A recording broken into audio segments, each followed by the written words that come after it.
Mä rakastan jääkiekkoa. Paljonko täällä on ihmisiä paikalla, jotka ei ollenkaan seuraa jääkiekkoa tai välitä siitä tuon taivaallista? Taputtakaa, montako teitä on? Herra Jumala, teille tulee mielenkiintoinen seuraava 5 minuuttia.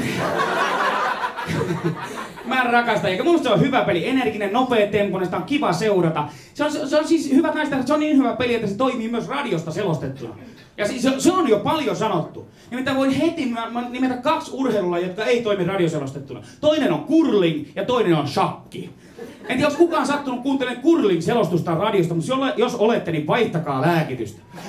Mun lempiohjelma Radio Suomessa on Kiekkokierros. Tiedätte tämän ohjelman, missä käydään eri paikkakunnilla katsomassa aina, miten siellä pelit menee.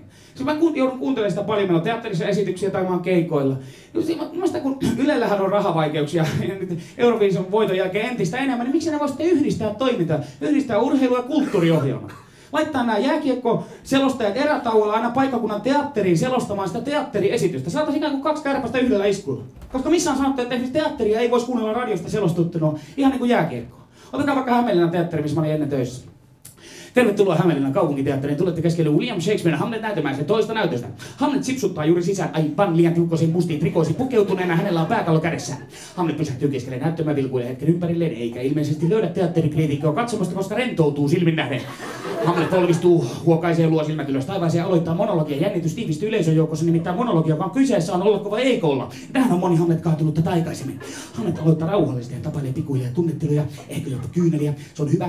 Hän ottaa rennosti, koska se on hyvä, koska ei kyynelet ikinä sieltä ole pusertamalla tulleet. Hetken näytelmä polkee paikalla. Mutta sitten näyttämästä heittää takaa vasemmalta savua ja valomiehet ovat mukana pelissä. Hamlet saa uutta potkua. Mutta mitä nyt? Onko hän edes nukahtanut pöytäsääreen, kun mitään ei kuulu vaan Hamletin yksitoikkoinen paino. Ei! Nyt jyrähtää lujaa! Mestarillinen taimaa säänimeitä. Kaikki luulet hänen nukahtaneet tai ainakin unohtaneet itsussa. Tämä on teatteritekniikka, pitää laittaa kiinni, kun Hamlet painaa yksi keskeltä läpi. Yleensä haukkoo henkeä, kun Hamlet lähestyy huippukohta. Mutta ei! Hamlet takertelee tekstinsä ylös ja pääsee peliin mukaan. Kuiskaa ja heittää nollasta apua. Hamlet käy uuteen hyökkäykseen. Mutta yleisö on jo niskapaa. Hamlet vaistoo tämä eka. Tää on tunnetila aivan täysin ennen monologin loppua. Tällä esityksellä ei ole mitään asiaa New Yorkin rahanäyttämällä eikä edes perikelle Pieksämäen teatterimaratonille. Sitten lähdetään seuraamaan näytelmään, jota ennen väliaikaa yleisö johti 16-0. Suomen Kansallisteatteri suuri näyttämä, olkaa hyvä.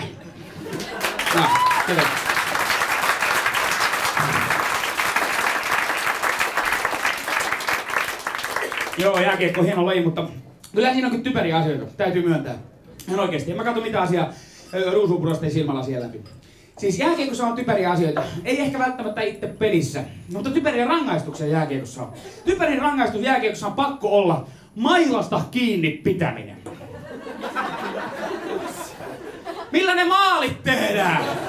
Koita joskus tehdä jollain muulla kuin samalla, niin ei käy potkumaali. Mutta mun mielestä kaikki ärsyttävin asia jääkiekossa on pakko olla valmentajien selittelyt sen jälkeen, kun niiden oma joukko on hävinnyt. Tiedät, kaikki olette kuullut niitä. Ja semmoisia itsestäänselvyyksiä, mitä ei edes pitäisi sanoa. Semmoisia niin kuin, että meidän olisi pitänyt olla hereillä ensimmäisen erän alusta alkaen. Niinkö? Ihan koton. Tai sä meinaat, ettei nukkumalla sentään pelejä voi voittaa vielä.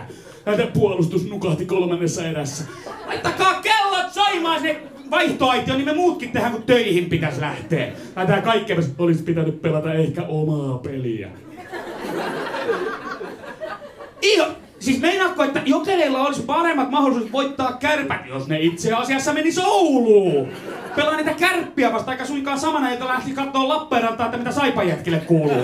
Hei, me tiedetään, että ei ole meidän peli, mutta voidaanko tuolla pelaa? Mitä? Hävitti? Olisi taas pitänyt uskoa valmentaja pelata omaa peliä. Onks kellään nuuskaa?